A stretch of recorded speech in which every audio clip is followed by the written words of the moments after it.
Turn it over to City Clerk for roll call. Thank you, Mr. Mayor. This is a roll call for a special meeting study session. Councilmember Wilson. Here. Councilmember Thorpe. Here. Councilmember Ogerchuk. I'm present. Mayor Pro Tem Motz. I'm here. Mayor Wright. Here. All present. Turn it over to City Manager Ron Bernal. Thank you, Mayor Wright and members of the City Council. This first item tonight is a study session regarding an update on the water and sewer rate fee study. This is something that we started back in 2018 and brought some information to City Council regarding our current rates and specifically how the rates are structured, and in the fact that they're in a tiered rate structure currently. Council had asked for more information regarding what it would look like if we went to uniform rates. And so our consultant, Tom Pavlitek, who did our sewer and water rate study back in, I believe it was 2013, is here tonight to do the technical aspect of the presentation. John Blank and Scott Bunting will walk us through the staff side of things. And the outcome that we're looking for from City Council is just some direction on whether we want to do some more investigation and potentially pursue a uniform rate structure, or if we want to just continue with the existing tiered rate format, which already has the proposed increase for the upcoming fiscal year built into the 5-year rate study and was approved by the City Council back in 2013. So if the council were to decide to go to a different rate structure, that would require us to do a Proposition 218 balloting, and that is I'll call it a somewhat lengthy process, and so we would need to get started on that right away in order to have that concluded and new rates established for the new fiscal year starting in July 1st. So with that, I'll turn this over to John Blank, and then he can give you a little bit more information before Tom comes up and gives you some of the details. Thank you. Good evening, Mayor and Honorable City Council. Ron really covered quite a bit of this. The most important thing I want to make sure that you understand, this is for single family homes only, the two-tiered and uniform rates. So we're just talking about single family homes. And Tom's going to provide a rate study, information that was provided in the rate study. We'll talk about a number of slides, and it'll show a number of complicated graphs. So if you have any questions, please feel free to ask Tom specific questions to make sure you understand how the change from two-tiered to uniform will actually affect the rates. And so I'm going to invite Tom to come on up and provide the presentation and go through it with us. Good evening, council members. Particularly Hold on, Tom. We have failed to do the Pledge of Allegiance, so Amen. we will stop at this point and we'll do the Pledge of Allegiance. I pledge allegiance To the flag of the United States of America and to the republic for which it stands, one nation, under God, indivisible, with liberty and justice for all. There. Now I we're feel ready. better. And I was going to say, I would like to introduce myself to the new council member, Ms. Motz. Nice to meet you. Yeah, I've been working with the city and other cities along nearby for 10 to 15 years. So I've got some experience in this neck of the woods on what rate structures look like. So we've got a handful of slides here. We'll try and get through them in time to entertain some questions. These are just descriptions of the terms we're going to use and the dynamics of the rate structures. So uniform and tiered rate structures bring in the same amount of revenue. And so they do not differ in that respect. The uniform rate structure, all users pay the same for each unit of water use. Non-residential and residential alike, no matter how much you use or how little. The two-tiered rate structure is, as John emphasized, it applies only to the single-family customer class, which is your biggest customer class. and there's a tier break in where the price shifts. The tier break, when we developed these rates in 2015, was the average use for the single-family class, which at that time, in the first year of the study, was 1,300 cubic feet a month. We had projected conservation when we did that 5-year study, and we projected the tier break would decrease to 12, which is the current tier break. Now, as you may or may not know, water use plunged below that because at the time we finished this rate study, immediately the governor called an emergency conservation program, and water use all around the state, as you remember, fell off the face of the earth. Your use dropped, the average use dropped to near 10. So even though we did nothing to the rate structure, water use dropped dramatically just through legislative and administrative measures, not due to your rate structure. So ever since then, that took everyone by surprise, professionals and legislatures alike, that so much water use could disappear just through a message as opposed to a rate structure. But it happened, and that means it can happen again, even though water use has rebounded to above 10. So let's continue. That was an aside. It was not in the slides. So we, just before this meeting, we had staff go back and give us the updated water data for the year that ended July 2018, June 2018. And this is what the current profile looks for single-family users. Now there's a couple of things I'll draw your attention to. Water use sold in the first class amounts to 77% of single-family use, 23% in the top. And notice I put the tier break in there at 12. And that it varies throughout the year, with more being sold in the summer than winter. But this is not a terribly big peak, the top of the orange versus the bottom. So what it indicates, and you'll see in later slides, is that most people buy their water in tier 1, most customers. So when you change that rate, it's going to affect a majority of your customers. And that'll jump off the pages in a minute. So some of the features of what happened in 2015, it's good for you to know this history, that it was a cost of service study, when we say cost of service, it's contrasted with across the board increases. So we didn't just apply a 10% increase to all the rates that were in effect at the time.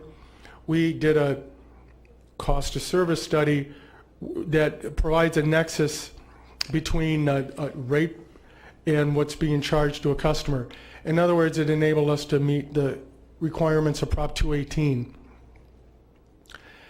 And the other major thing, we put the word in red, we replaced a uniform rate structure with the tiers. So you didn't have tiers until 2015. And they've been in effect 4 years now. So in the first year of the study, you had tiered rates. And at that time, there was a severe dislocation in bills, because what the tiers did was increase bills for people who consumed a lot and decrease them for people who consumed little. And people in the middle, they just, during the summer months they'd pay more, and in the winter months they'd pay less. But there was a big dislocation in percent increases in people's bills. And what we're going to stress to you in the later slides is, when you do the process in reverse, in the first year you're going to have the similar big dislocation. That's what we're going to drive home tonight. The third bullet is that there's one more round of rate increases that's already adopted, and barring any action by the council, they could go into effect on July 1. So in other words, if you took no action, the action the council took 5 years ago would still take place in water and sewer. So you're saying, why in the world did you put this slide in here? it's in here because this is what you vote on. This is what the council 5 years ago approved. It's what went out to the voters in their mailer, and it's what the voters cast their ballot on. So nowadays, even though it's far too much information to digest, it's the concept I want to get across, that this is the element you vote on. Literally, these rates. Not the percent increases, the rates themselves, including the tier break. Most legal opinions around the state agree that the tier break is part of the rate structure, so you can't willy-nilly. We couldn't have changed that tier break down to 10 3 years ago when water use dropped. That's why I mention it. All right, here's the first of the charts that are meant to demonstrate what's going to happen, what's the difference between a uniform and a tiered rate structure for single family. And I'd like you to correct one error I made with this number here. In your slides, hard copy, it reads 622. It should be 568. 568. That is your current rate structure. And there you can see some of the things we're emphasizing. This non-residential has a uniform rate that's different from either of two tiers for single family, $4.05 versus $3.45 and $5.68. For tiered rates,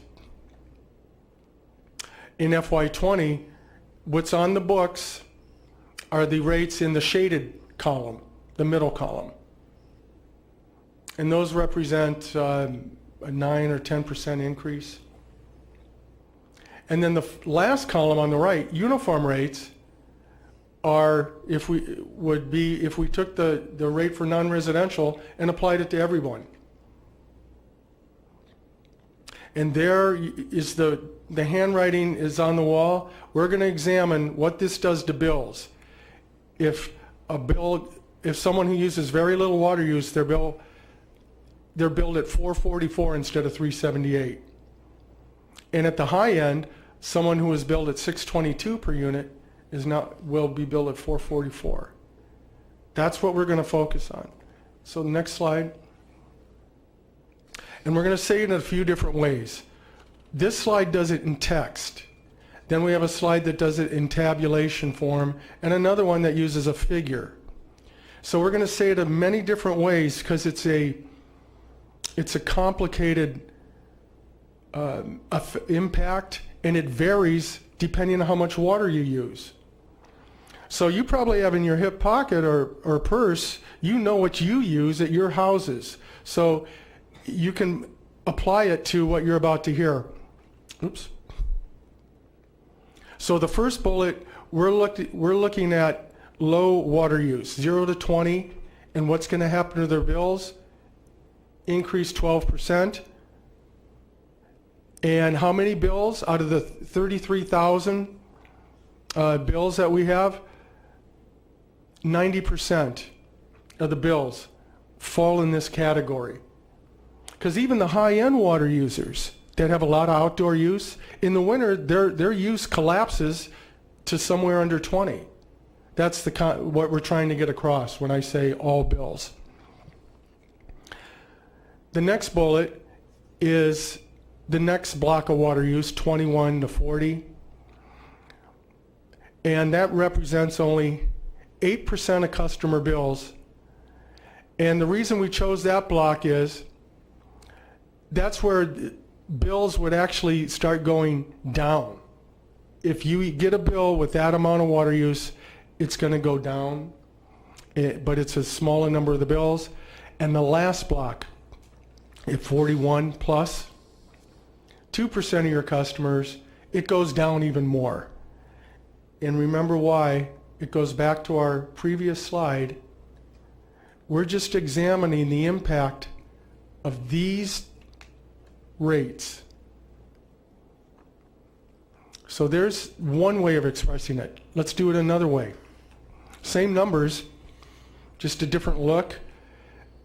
There's the three categories. There's the number of bills of the 33,000 that would be enjoy these average kind of changes. And there's now what we're layering in is what those bills would look like on average. So when we talked about the 12% increase, it's $5 a month on average. The bill that goes down would go down to $25, and at the very high end where there's only 2% of the bills, their bills would go down $110 a month. Next slide. And now here's the figure that says the same thing. So if you like figures and it speaks to you, you can see the same phenomena. 0 to 20, these are the people that are going to get the bill increases. And now the beauty of this figure is you can see that they vary over the 0 to 20 spectrum. They peak at about 20% increase. If you use 10 units of water, right, that person from 1 month to the next, use 10 each month, they're going to see a 20% increase with this new uniform rates. If they happen to be here in the next 20 units, 20 to 40, on average, if they use 30 units, they're going to see a 5% decrease. It's only 8% of the bills. And then way out here, where there's just 1,000 customers, 1,000 bills, single family, their bill will go down 12%. Now 50 units is hundreds of gallons per day, approaching thousands of gallons per day. So it is water use that's clearly for outdoor landscape purposes. Next slide. And one more comparison where we carve it into slots of 10, just so you can put a finer point on what's happening to those bill increases along the spectrum of use. Now that you know approximately how many bills customers are affected in each category, and here's the conversion. You might want to toggle back to this periodically. I mentioned 50 units. It's 1,200 gallons per day, every day of the month. So you see the people impacted there are getting, that's water use that most of you can't even imagine for indoor use,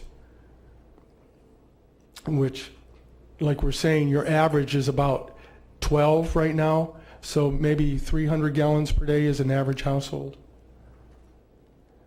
And now we're open for questions.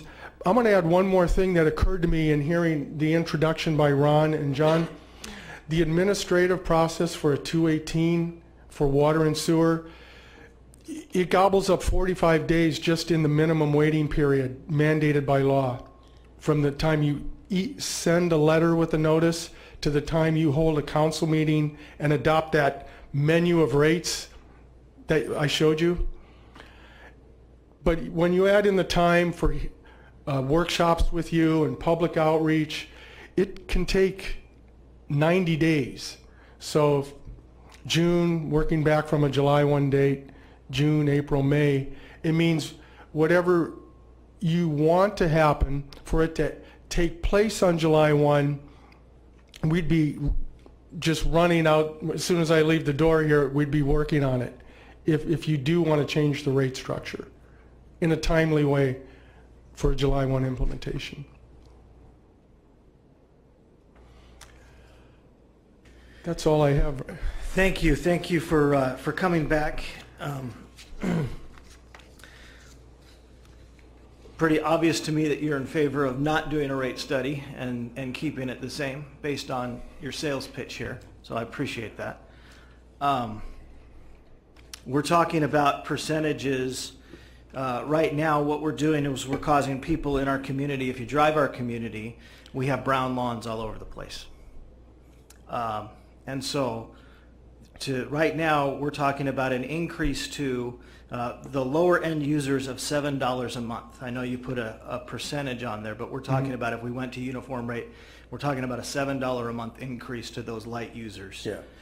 We're talking about heavy users right now who are paying over, even the medium ones are paying over $100 subsidizing those lighter users, and they're turning off their water. And we're seeing brown lawns all over this. So if that's what we want as a community, as brown lawns, then I suggest we continue with the same rate structure that we have. Because that's what it's causing right now, is people to turn off their water. And I know water rates are going to continue to go up, but if we don't do something to incentivize water use, and I know that sounds backwards from everything that we're doing in the state of California, but we have a beautiful water option. We're working towards desal, and the truth is our constant rates to run our water department is constant. And so every time we conserve water, the amount that we have to pay to have all of those employees work goes up, because every gallon that you conserve, more of that money has to go into paying your constant cost to continue running your water system. And so the more we use, that actually defrays the cost and puts that cost on more unit per, if you would. And so that's where I stand. I would love to see us go to a uniform rate structure. I know Contra Costa Water District just went through this rate study, and they determined to stay at a uniform rate system instead of going to tier for the exact reasons that I just talked about. So, comments, questions from council? I had a question. Mayor Pro Tem Motz. It says here the two-tier rate study that we would have to go through a water rate study is required, but then below it says a water rate study is required for the loan application submitted to the State Department of Water Resources to finance the brackish water desal project anyway. So we're doing a water rate study anyway, correct? Yeah, it's the timing. And staff, if I misspeak, it's the timing. You have 1 years of rates adopted for July 1, 19 through July 1, 20. So those rates could, at the council's pleasure, could remain could go into effect. Another rate study is going to be needed to satisfy your lender's requirements to demonstrate that you have the cash flow to assume that new debt. Now, we can be doing that study and bring it to council, but the effective date for those rates could be after this last year of ones you have adopted. What they want is a resolution with your signatures on it that says you will adopt these rates in the future so you can pay our loan that we're going to give you next year. So yeah, we do a rate study. What I understand from staff is we do it anyway. It's when those rates would go into effect. And if you wanted those new uniform or tiered rates July 1, we'd have to go through that whole 3-month plus process right away. If you want to let your last year rates ride until June 30, 2020, we'd be doing a rate study anyway for your endorsement so we could show the state that you have a plan for assuming that new debt. Okay, so you're saying the water rate study for the brackish water desal wouldn't be till 2020? We do the study, but the implementation date for the first rate change could be 2020 instead of 2019. Okay, I had another question too, because I'm just confused on this delivery. And maybe I'm reading this incorrectly, but it's making the assumption that the delivery of water at some point becomes more expensive. And I think that's not correct. And I kind of hear that from the community and the public, is that, they're being penalized for what is the same delivery. Like it costs this much to deliver 1 gallon, and then at 1.5 gallons, it costs more. But that doesn't make much sense to me. Well, I don't, which document? Tom, I think, if I might jump in, I think Yeah, she's please. referring to the break in the tiers. Oh, okay. So the water in the lower tier is less than the next tier. Yeah, let's talk about that, because that's what's being litigated up and down the state for the past 15 years, is how are consultants working for their municipality, supposed to set a tier break that passes Prop 218 requirements of proportionality. So the methodology we used that obviously did not invite any litigation is for single family class only. We looked at the peak water use, and that volume of water we priced at a higher cost. The tier break itself was based on that average use at the time. So that's where we get the tier break. The price for the second tier is based on the additional cost necessary to deliver peak water as opposed to average water use. I know it's a lot to swallow in one sentence, but that's the concept that most courts and litigants have found that it satisfies the proportionality test. There's other ways to do tiers, and in fact, some municipalities around the state still have 4, 5, 6 tiers. And it's because they have a very diverse portfolio of water sources. You have 2, the river and the wholesale from CCWD.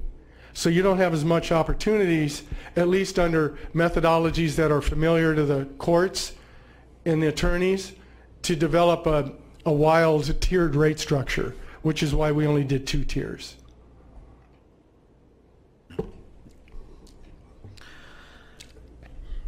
I think that's it for now. Councilmember Thorpe. Yeah, I just wanted to, well, thank you for your presentation, and I somewhat share the mayor's, I'll just say frustration in that, we like information presented to us, so we can make a decision. Yeah. And so I appreciate that, and I hope that staff can appreciate that as well. Is that we make the decisions, and sometimes we just need kind of fair and balanced perspectives, irrespective of or facts, irrespective of what your perspective as staff may be. At the end of the day, we have to make our determination based on the facts presented in front of us. And so I somewhat share your frustration. So I don't know if he kind of answered you, but just to give some more context, during the drought, the question was, what do people need in order to live with in terms of water? And so that basic concept of here's what you need for your household, cook food, take showers, whatnot, is this rate or this tier, and the other tier then becomes a luxury if you have like a swimming pool or you're watering. It's not that I would disagree with the mayor in that he calls it subsidizing. It's really like a luxury tax. And you may agree or disagree with it. That's fine. Oh, I'm sorry. I'm just saying. I apologize. And so that's how I would view it. And to your point, it became a luxury to water your lawn. And so whether we think it's right or wrong, that's kind of the theory behind the tiered rates. So it's not necessarily that you're paying you're paying for something that's now a luxury versus paying for something that's a basic necessity. I agree. I guess my problem is why don't we just call it what it is, and instead of saying there's an increased cost for delivery when actually we're just charging more for people We who are are charging using more. I mean, We are I'm charging just more being for- frank. That's all. Right. Yeah.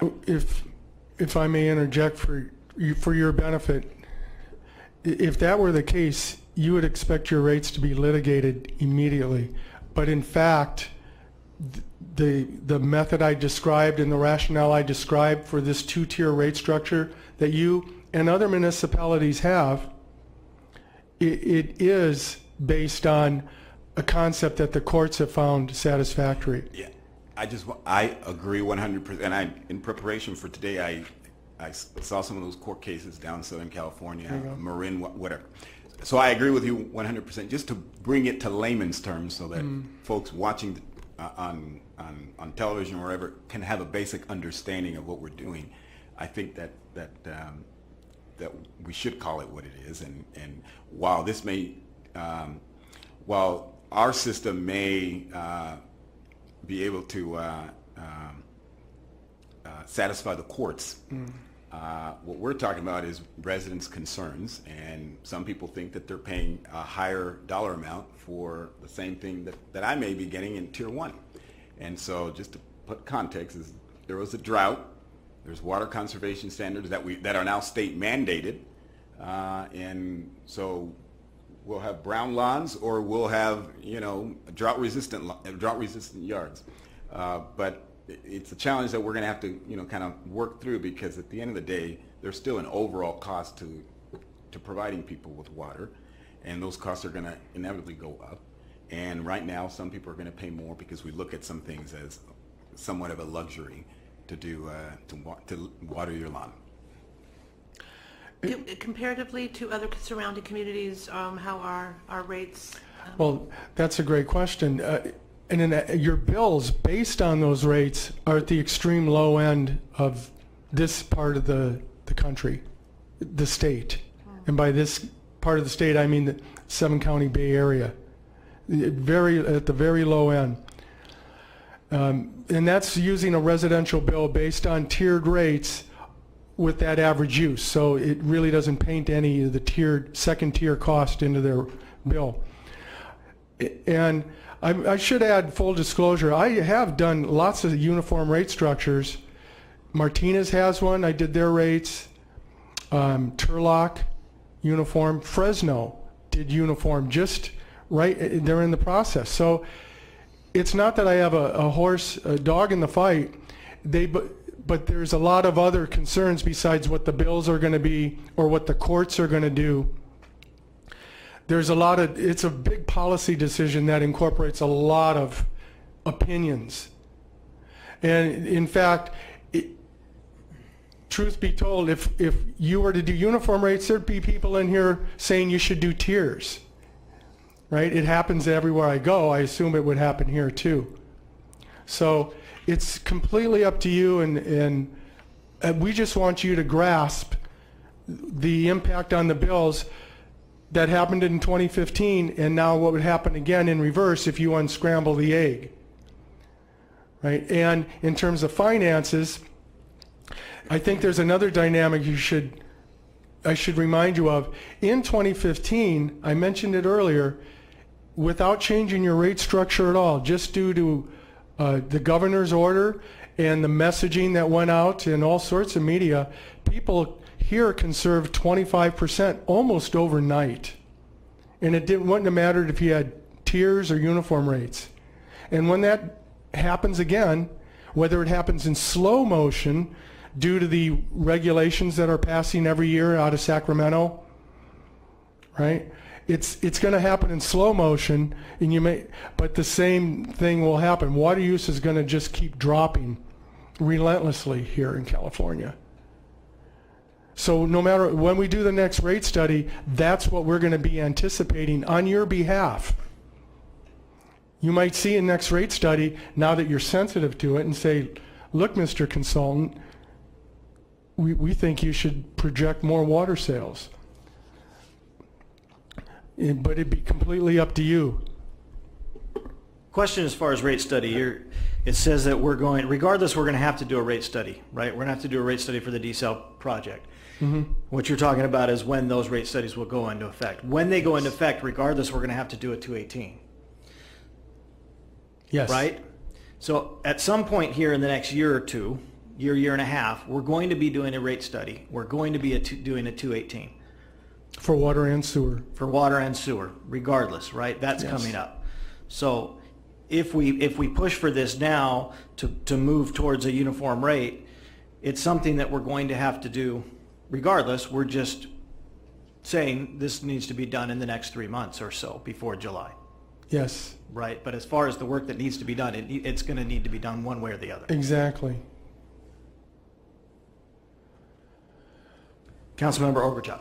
I kind of look at this as if we do away with the tiers, to me it's going to take users that use more in the tier 2, they're going to be able to use more. because their bill's going to be less. So therefore, they're not going to be conserving like they are right now with the numbers that you just gave. Does that make sense? They may. That's what your vote decides, is what risks do you want to take that will happen. If I had a crystal ball, I wouldn't be doing rates. I'd be doing something else. It goes back to this thing. I think that the tiers came into play for this city before the governor came forth, if I remember correctly, because we were already into this, doing the tier study before the governor came forth and said we had to do it. So we were ahead of the game by doing the tiers. I'm just afraid that, you know what, I guess I'm in Councilmember Thorpe's thoughts, luxury. I don't feel that way, but I have a pool and I have a huge lot. So I use more water. I don't feel that it's fair that because I use more, and I'll use you, he doesn't use as much, he's going to be paying a portion of my bill is the way I see it, because I'm using more. So we're all at the same level. So he's using less, he's conserving, say he's got apples to mine, apples to apples, and he's conserving and I'm not. So it's a fear of mine, and I know there's people out there that want to do away with the tiers, and of course my bill gets very high during the summertime, yes it does. But I don't feel it's fair for me to pass my dollar onto somebody else that's not using as much as I do. Those are my thoughts. Yeah. There's other ways to set tiers, as Mr. Thorpe probably ascertained from reading those court decisions, even as a layman, and I mentioned it on your different sources of supply. So if you found it unpalatable to make that break point and those rates for single family tiered rates based on peak usage, it would not be a stretch to say, well, base it on our differences in source of supply. River water's almost free, just pumping costs and whatever it takes to establish your rights and availability, whereas CCWD water, well, that's much more expensive. So that's how some of the other agencies support their tiered rates, not only for single family customer class, but the non-residential customer classes. So it's a big world out there in terms of tiers, and you can collapse it to uniform. As I mentioned, I do those kind of studies all the time. Or you could avail yourself of these other methodologies that do support tiered rates, namely the different distinction in your cost of your source of supply. Either way, anytime you make tiers, though, you're making a lot of assumptions, right, in terms of characteristics of usage, availability, and amount of use of each source of supply. And eventually, if you get litigated, you have to defend it. So, I come here with no disposition on this, and in fact, I welcome and your questions and what you're trying to get off your mind and where you want to go with it, so I can help you with information that'll allow you to make a good decision. And if I might add one more thing, when we were preparing this presentation, I know that council likes to cut to the chase on things, and we had about twice as many slides in here. And so what we did is decided to cut it down to just the very basic information for you all. And then the other thing, and maybe Tom and staff went a little too far as trying to emphasize the point, is we hear every year when the rates go up in July how expensive the water is and how much it has become over the last 4 years. And so we're just sensitive to the fact that whereas there's an 8% increase that's proposed, it's for a majority of the customers going to be more. And so that, granted, I know council understands that, but maybe we went a little bit far in explaining that, but we just wanted to make that clear that was what's happening. Councilmember Thorpe. Thank you, Ron. I appreciate that. And if I can just, people throw out that they've heard concerns. This is, other than a few people, I don't necessarily hear this from everyone in the community. And part of our polling that we did, we included this in it, and it wasn't necessarily, it was not, no, I didn't get the impression from the poll that people were itching to change the water rates. I also looked at other cities who have gone from tiered or just increased their water rates overall. I was blown away. I mean, right here in Alameda County Water District, 8,000 people returned their ballot. So, you know, if I saw that, I'd be concerned. When I went back to the meeting where they changed and read about the meeting where they changed the water structure from when they went to the tiered structure, I think you guys only had less than 10 people, I think, who submitted their ballot. So I'm still not seeing the itch to go from one system, or excuse me, one pricing system to another, other than and from the folks that I've heard from are high water users. They are high water users, and so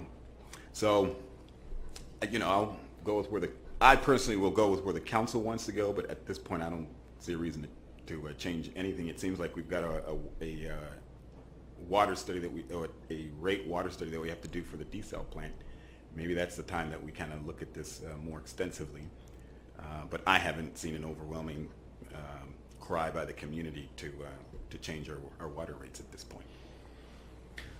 And I would just comment, and not from I have 7 people in my house. I have 7 people in my house, which means that when you look at these water rates, the first probably 3 or 4 get to shower at, you know, whatever the price is, that's $3.78. And then the last 3 that get to shower in my house pay $2.50 more per shower. Maybe I should have stopped having kids, I guess. But that is a direct punishment on larger families and families that have more people in their homes, regardless, where you're paying almost twice as much for those last 3 people to shower, because that does increase your water usage in the home. And I think that's the danger of a tiered rate system. And we're seeing more and more, because of the price of rent increases, we're seeing more and more families coming together and living in homes together. So I would like to see a rate study move to uniform rates, but obviously it takes 3 of us. So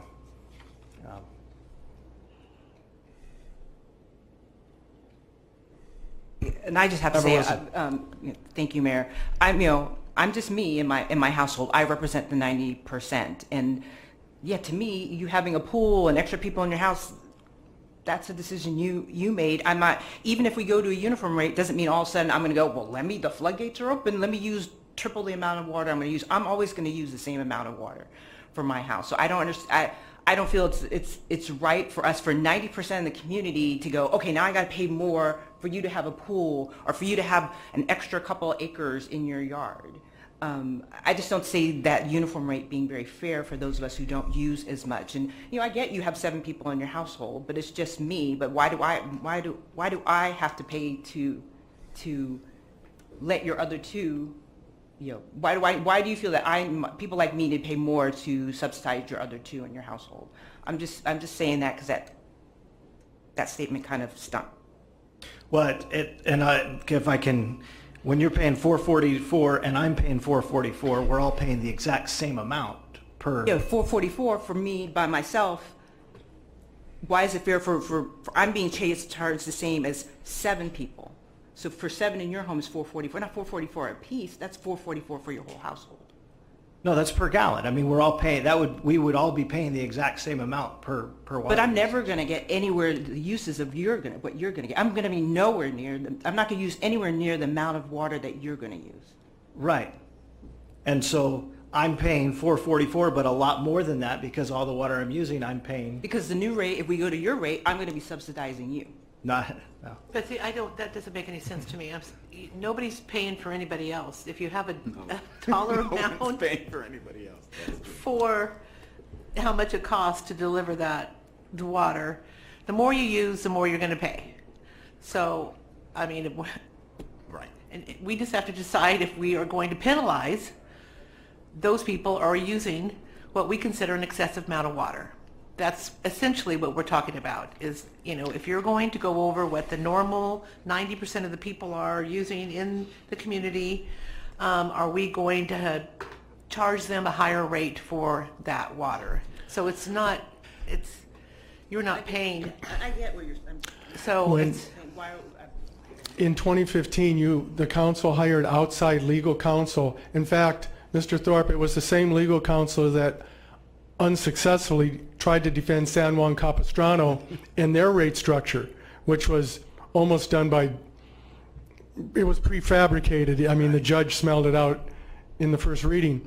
But you hired them in addition to your in-house counsel, and what we had to justify this uniform tiered rate structure we're discussing to those attorneys and all their understanding of what would pass. And they did not find it discriminatory in a financial sense. And they agreed with our concept that higher water use puts an additional cost on your water utility because you have to build your utility bigger to handle the higher peaks. That was the whole premise. And then we explained to them why we chose the 12 units as a breakpoint, average use. They bought into that. And so it wasn't discriminatory, or it's not in the word you used, I was trying to... Penalize. It's not a penalty. It's not trying to penalize excessive use.